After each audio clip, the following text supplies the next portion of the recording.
Subscribe के button पर click करने के बाद बेल आइकन पर लाजमी क्लिक कीजिएगा ताकि आपको मेरी हर नई वीडियो का नोटिफिकेशन मिलता रहे।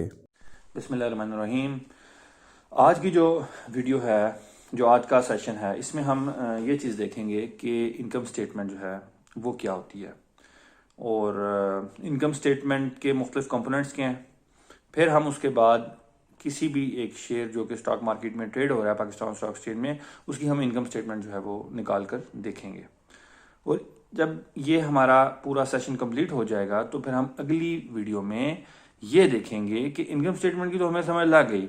अब इनकम स्टेटमेंट को हमने रीड कैसे करना है, इनकम स्टेटमेंट को हमने इंटरप्रेट कैसे करना है एक शेयर को एनालाइज करते हुए, जो कि असल काम है। तो सबसे पहले हम आज की वीडियो में समझते हैं कि इनकम स्टेटमेंट क्या होती है और इसके क्या कंपोनेंट्स हैं। हर वो बंदा जिसको बिल्कुल नहीं पता, हम ऐसे समझेंगे कि हर वो बंदा जिसको बिल्कुल नॉलेज नहीं है फाइनेंस का, वो भी समझता है। सबसे पहले इनकम स्टेटमेंट की बात करें तो इनकम स्टेटमेंट को नेट इनकम स्टेटमेंट के नाम से भी जाना जाता है और इसका जो नाम, जब भी आप कोई फाइनेंशियल स्टेटमेंट खोलेंगे तो उसमें आ रहा होगा स्टेटमेंट ऑफ कॉम्प्रिहेंसिव इनकम के नाम से। तो ये दो तीन नाम हैं जिन नामों से इसको जाना जाता है। इनकम स्टेटमेंट चूंकि एक वाइडली यूज नेम है, आम लफ्ज इनकम स्टेटमेंट यूज होता है, तो हम भी इनकम स्टेटमेंट का लफ्ज ही यूज करेंगे।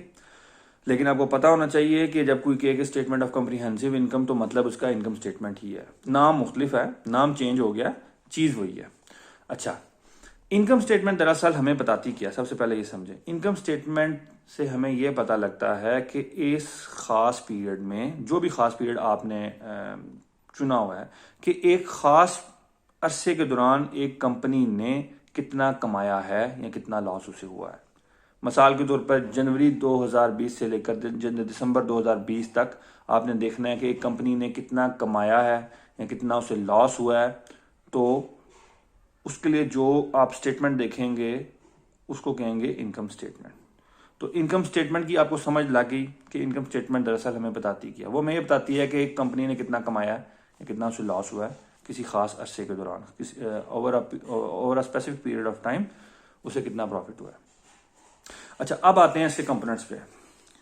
जब भी आप इनकम स्टेटमेंट खोलेंगे तो सबसे जो पहली चीज होगी, जो बुनियादी चीज आ रही होगी इनकम स्टेटमेंट की में, वो होगा रेवेन्यू। रेवेन्यू क्या होता है? रेवेन्यू क्या है कि आपने एक कंपनी बनाई हुई है तो आप ऑब्वियसली कुछ प्रोडक्ट सेल कर रहे होंगे या कुछ सर्विसेज प्रोवाइड कर रहे होंगे। तो उस प्रोडक्ट को सेल करने या उस सर्विसेज प्रोवाइड करने के आप कुछ पैसे चार्ज करेंगे, तो वो होगा आपका रेवेन्यू। ठीक है, आप बोतलें बना के बेच रहे हैं, पानी की बोतल बेच रहे हैं, आप सर्विसेज दे रहे हैं, आईटी की सर्विसेज दे रहे हैं, आप ट्रैक्टर बना के बेच रहे हैं, आप गाड़ियां बना के बेच रहे हैं, ये क्या है? ये आपकी प्रोडक्ट है।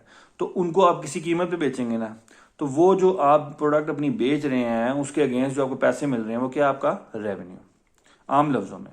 तो रेवेन्यू मुख्तलिफ नेचर का हो सकता है, वो गाड़ियों की शक्ल में हो सकता है, वो बोतलों की शक्ल में हो सकता है, वो आप फर्नीचर बेच रहे हैं, वो आप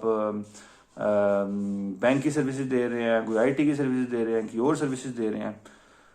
तो रेवेन्यू वो चीज़ है जो कि आप बेसिकली जो आपका मेन पर्पस है बिजनेस करने का, वो प्रोडक्ट है या वो सर्विसेज है, उनको, उन सर्विसेज को या उन प्रोडक्ट को प्रोवाइड करने के अगेंस्ट जो आप पैसे लेते हैं वो होता है आपका रेवेन्यू। तो सबसे पहला कंपोनेंट जो आपने जब आपने इनकम स्टेटमेंट खोली तो आपको नजर आया रेवेन्यू। वो आपको ये बताता है कि कंपनी ने उस खास पीरियड के दौरान, जो कि नॉर्मली एक साल का होता है, उस पीरियड के दौरान कंपनी ने कितने अमाउंट की जो है प्रोडक्ट या सर्विसेज जो है वो बेची हैं और उसको कितने पैसे जो है वो उसके बने हैं। उसके बाद जब आप दूसरा कंपोनेंट देखते हैं रेवेन्यू के बिल्कुल नीचे, वो होगा कॉस्ट ऑफ सेल। ठीक है, कॉस्ट ऑफ सेल क्या है कि आपने जो सर्विसेज दी, मिसाल के तौर पे आपका रेवेन्यू आ रहा है 1 मिलियन, ठीक है, और आप बेच रहे थे गाड़ियां। ठीक है, आपने मिसाल के तौर पे 100 गाड़ियां बेची हैं और आपका प्रॉफिट है 1 मिलियन, या चले 1 मिलियन थोड़ा है, 100 मिलियन कर लें। तो लेट्स सपोज आपका रेवेन्यू आ रहा है 100 मिलियन और आपने पूरे साल में, एक साल में गाड़ियां बेची थी 10। ठीक है, तो कॉस्ट ऑफ सेल क्या है? कॉस्ट ऑफ सेल ये है कि उन 10 गाड़ियों को बेचने के लिए जो आपकी जो कॉस्ट लगी है उन गाड़ियों को बनाया होगा, ठीक है, कुछ आपने रॉ मटेरियल बाहर से खरीदा होगा, कुछ लेबर आपने ली होगी, कुछ आपके ओवरहेड्स लगे होंगे, कुछ बिजली का खर्चा होगा, कुछ एडवर्टाइजमेंट की होगी, कुछ और खर्चे होंगे। ये सारे खर्चे करके आपने वो 10 गाड़ियां बनाई और फिर उसके बाद आपने उनको बेचा, जिससे आपको मिला 100 मिलियन। तो उन 10 गाड़ियों को जो कि आपने उस एक साल में बनाई, उस 10 गाड़ियों को बनाने की जितनी आपकी कॉस्ट लगी है, जितनी आपके पैसे लगे हैं, उसको कहते हैं कॉस्ट ऑफ सेल। ठीक हो गया। तो रेवेन्यू आपका आया 100 मिलियन, तो नीचे cost of sale let's suppose आपकी आ गई 90 मिलियन। ठीक है, यानी जो आपने 10 गाड़ियां बनाई थी, अब हम एग्जांपल 10 गाड़ियों की लेके चलते हैं कि हम मिसाल के तौर पे हम गाड़ियां बेचते हैं। ठीक है, तो 10 गाड़ियां आपने बेची 100 मिलियन की, और उन 10 गाड़ियों को बनाने की जो कॉस्ट लगी आपकी सारी वो थी 90 मिलियन। तो वो आपका क्या हो गया, वो हो गया आपका कॉस्ट ऑफ सेल। ठीक हो गया। तो रेवेन्यू की आपको समझ लग गई। उसके बाद रेवेन्यू के नीचे जो दूसरा एलिमेंट होता है वो आपको समझ लग गया, जिसे हम कहते हैं कॉस्ट ऑफ सेल। ठीक है, उसके बाद जो तीसरी चीज आपको नजर आएगी वो होगी ग्रॉस प्रॉफिट। ग्रॉस प्रॉफिट क्या होता है, रेवेन्यू में से कॉस्ट ऑफ सेल माइनस करें तो जो अमाउंट निकलेगी उसे हम कहेंगे ग्रॉस प्रॉफिट। ठीक हो गया, यानी कि कितने की आपने चीज बेची और उस चीज को बनाने की कितनी कॉस्ट लगी, तो वो अगर आप माइनस करें कितने की बेची है और कितनी उसको बेचने की कॉस्ट लगी, तो आपका निकल आया ग्रॉस प्रॉफिट। अच्छा, ग्रॉस प्रॉफिट तो निकल आया। अब इसके अलावा देखें, एक होता है कि आपने एक चीज को बनाया है, उस चीज को बनाने की कॉस्ट तो आपने कॉस्ट ऑफ सेल में ऐड कर दी, लेकिन कुछ एक्सपेंसेस ऐसे होते हैं, कुछ खर्चे ऐसे होते हैं जो चीज को बनाने में नहीं लगते, लेकिन वो आपके मतलब इनडायरेक्ट एक्सपेंसेस जिन्हें हम कहते हैं, कि डायरेक्ट एक्सपेंसेस तो नहीं है लेकिन इनडायरेक्टली वो एक्सपेंसेस भी जो है आपके होते हैं। जैसे मिसाल के तौर पे आपकी एक फैक्ट्री है जहां गाड़ियां बना रहे हैं, लेकिन सिक्योरिटी गार्ड तो बाहर गेट पे हैं, उनके खर्चे तो आपने कॉस्ट ऑफ सेल में ऐड नहीं किए होंगे। इसी तरह आपने अकाउंट्स के बंदे रखे हुए हैं, वो कॉस्ट ऑफ सेल में तो नहीं ऐड होंगे, वो गाड़ी बनाने में तो नहीं इन्वॉल्व हो रहे ना, वो आपके खाते मेंटेन कर रहे हैं। तो वो आपके इस तरह के कई ऐसे खर्चे होंगे। मिसाल के तौर पे बैंक में आपने बैंक अकाउंट ओपन कराया हुआ है, उसके कुछ एक्सपेंसेस हो रहे हैं, आपने कुछ लोन लिया हुआ है, आपने कुछ गाड़ियां की हुई हैं, गाड़ियां ली हुई हैं, खरीदी हुई हैं, जिन पे आप अपने एम्प्लॉयज को पिक एंड ड्रॉप दे रहे हैं, उसके खर्चे हो गए। अब इस तरह के कई खर्चे होते हैं, ये वो खर्चे हैं जो कॉस्ट ऑफ सेल में नहीं आ रहे थे। क्यों? क्योंकि ये वो खर्चे हैं जो डायरेक्टली इनका ताल्लुक नहीं है एक उन गाड़ियों को बनाने से। तो ये वो खर्चे हैं जो कॉस्ट ऑफ सेल में नहीं आ रहे होते। तो ये इस तरह के जितने भी खर्चे होते हैं, ये ग्रॉस प्रॉफिट मार्जिन के बाद नीचे आ रहे होते हैं जनरल एक्सपेंस के नाम से या इनडायरेक्ट कॉस्ट के नाम से। बहुत सारे डिस्ट्रीब्यूशन के एक्सपेंसेस होते हैं कि गाड़ियां में जो आपने गाड़ी बनाई है वो बनाने के बाद किसी जगह पे ड्रॉप करनी है, तो उसके लिए आपने ट्रॉले रखे हुए हैं, उन पे लोड करके लेके जाते हैं। तो इस तरह के मुख्तलिफ खर्चे होते हैं जो उस प्रोडक्ट को बनाने से डायरेक्टली रिलेट नहीं कर रहे होते, लेकिन उसको सपोर्ट कर रहे होते हैं। ठीक है, वो कॉस्ट ऑफ सेल में नहीं आ रहे होते। तो इस तरह के मुख्तलिफ खर्चे हैं जो कि आप जब आप इनकम स्टेटमेंट खोलेंगे तो उसमें आप देखेंगे ग्रॉस प्रॉफिट मार्जिन के बाद उसके बाद नीचे जो है वो नजर आ रहे होते हैं जनरल एक्सपेंस के नाम से, इनडायरेक्ट एक्सपेंसेस के नाम से। ठीक हो गया। जो ग्रॉस प्रॉफिट निकला उसमें से जो इनडायरेक्ट एक्सपेंसेस जैसे मैंने आपको एग्जांपल दी जो कि बैलेंस शीट में इनकम स्टेटमेंट में आ रहे होते हैं, उसमें से जब वो माइनस करते हैं तो आपका निकल आता है net profit, net profit before tax. ठीक हो गया। लेट्स सपोज जो हम एग्जांपल लेके चल रहे थे जिसमें हमने कहा कि रेवेन्यू आया था आपका 100 मिलियन, 10 गाड़ियां आपने सेल की, और उन गाड़ियों को बनाने की जो आपकी कॉस्ट थी वो थी 90 मिलियन। ठीक हो गया। तो आपका ग्रॉस प्रॉफिट कितना निकल आया, 10 मिलियन। अब आपके जो जनरल एक्सपेंस थे, इनडायरेक्ट एक्सपेंस थे, इंटरेस्ट एक्सपेंस था, उधर ब्ला ब्ला एक्सपेंसेस थे, वो आपके थे 3 मिलियन के। तो 100 में से आपने 90 माइनस किया तो आपका ग्रॉस प्रॉफिट निकल आया 10 मिलियन। उसमें से 3 मिलियन का आपने जनरल एक्सपेंस, इनडायरेक्ट एक्सपेंस के नाम से माइनस किया तो आपका नेट प्रॉफिट निकल आया बिफोर टैक्स 7 मिलियन। ठीक हो गया। अब आपका निकल आया नेट प्रॉफिट बिफोर टैक्स। अब ये वो प्रॉफिट है जिस पे टैक्स लगेगा, जो सरकार है उसने आपसे टैक्स भी तो लेना है ना। तो ये वो प्रॉफिट होता है जिसके ऊपर टैक्स लगता है। जो भी टैक्स का रेट होता है वो उस प्रॉफिट से जो है उस प्रॉफिट पे लगता है। ठीक हो गया। जो कि आप जब भी इनकम स्टेटमेंट खोलेंगे आप देख रहे होंगे नेट प्रॉफिट बिफोर टैक्स के बाद इनकम टैक्स जो है वो आ रहा होता है। ठीक है, टैक्स जो है उसकी करंट टैक्स जो है जिसे हम कहते हैं वो आ रहा होता है। तो नेट प्रॉफिट बिफोर टैक्स में से फिर माइनस होता है टैक्स। तो जब वो टैक्स माइनस हो जाता है तो फिर जो आपकी अमाउंट आती है उसको कहते हैं नेट प्रॉफिट आफ्टर टैक्स। ठीक हो गया। तो हर इनकम स्टेटमेंट में ये वो कंपोनेंट्स हैं जो लाजमी होते हैं। रेवेन्यू होगा, फिर उसके बाद कॉस्ट ऑफ सेल होगी। कॉस्ट ऑफ सेल में से रेवेन्यू में से कॉस्ट ऑफ सेल माइनस होकर बनता है ग्रॉस प्रॉफिट। ग्रॉस प्रॉफिट के बाद आगे आपके आएंगे इनडायरेक्ट एक्सपेंसेस। अच्छा, जिस तरह इनडायरेक्ट एक्सपेंसेस हैं जो मैंने बताया, इस तरह कुछ इनडायरेक्ट इनकम भी होती है। आपने बैंक में पैसे रखे हैं, उस पर सूद आ रहा है, तो वो रेवेन्यू में नहीं आएगा क्योंकि वो मेन बिजनेस नहीं आपका, वो इनडायरेक्ट इनकम है। इनडायरेक्ट एक्सपेंसेस और इनडायरेक्ट इनकम जो है वो नीचे आ रही होती है। तो हो सकता है इंटरेस्ट जो है इनकम वो भी नीचे आ रहा। तो रेवेन्यू में से कॉस्ट ऑफ सेल माइनस किया, ग्रॉस प्रॉफिट निकल आया। ग्रॉस प्रॉफिट में से आपने जो इनडायरेक्ट एक्सपेंसेस होते हैं, जनरल एक्सपेंसेस होते हैं, वो माइनस किए, कुछ इनकम है वो ऐड की, तो आपका निकल आया नेट प्रॉफिट बिफोर टैक्स। अब इस पे टैक्स माइनस हुआ तो निकला नेट प्रॉफिट आफ्टर टैक्स। ये वो प्रॉफिट है जो कंपनी ने पूरे उस पीरियड में, जो हमने पीरियड लिया था 1 जनवरी से 31 दिसंबर का, इस पीरियड में कंपनी को ये है वो प्रॉफिट जो कि कंपनी को हुआ है।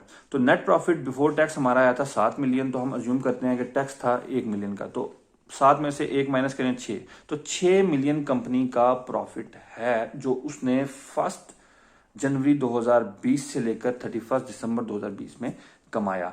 और ये जब भी आप इनकम स्टेटमेंट खोलेंगे तो ये वो कंपोनेंट्स हैं जो आपको नजर आएंगे।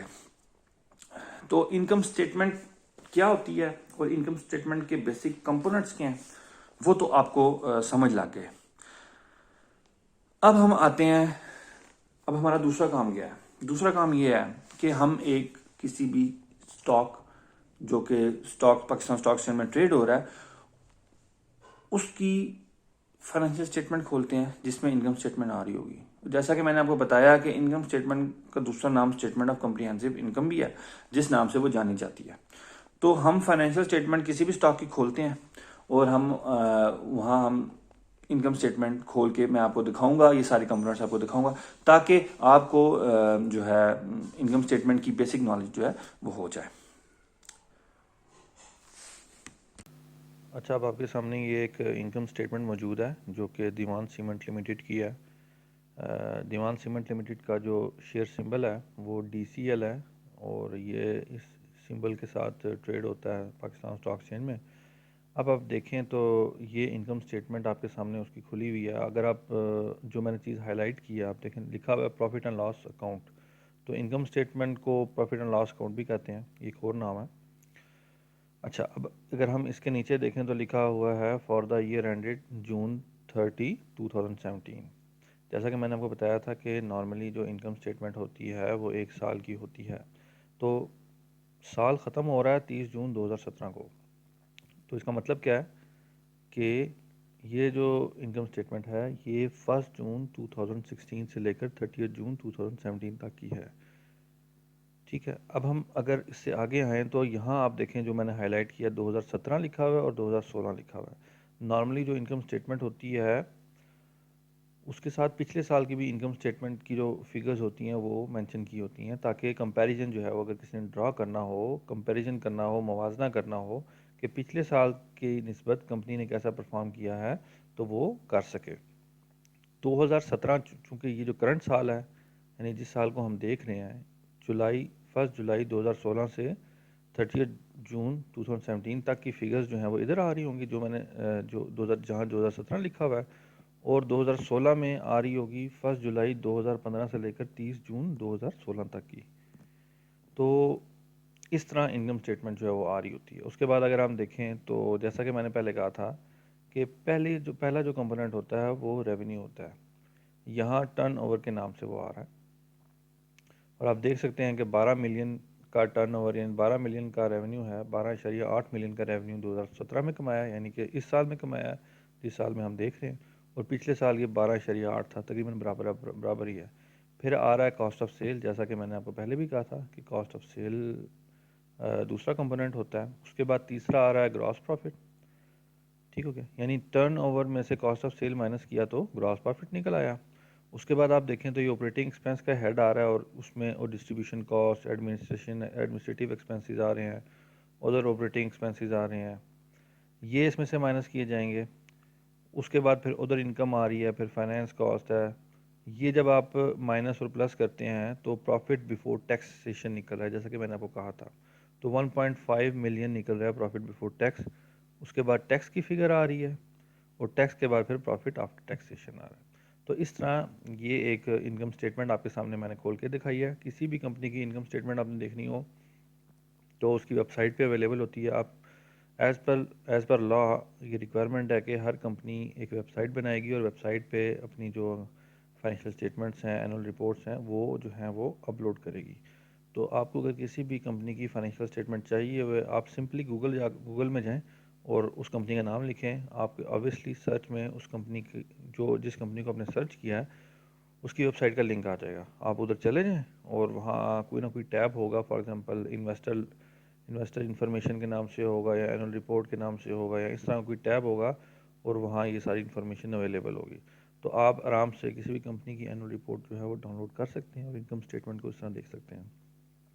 तो उम्मीद है आपको इस सेशन में बड़े अच्छे तरीके से इनकम स्टेटमेंट की समझ लग गई होगी।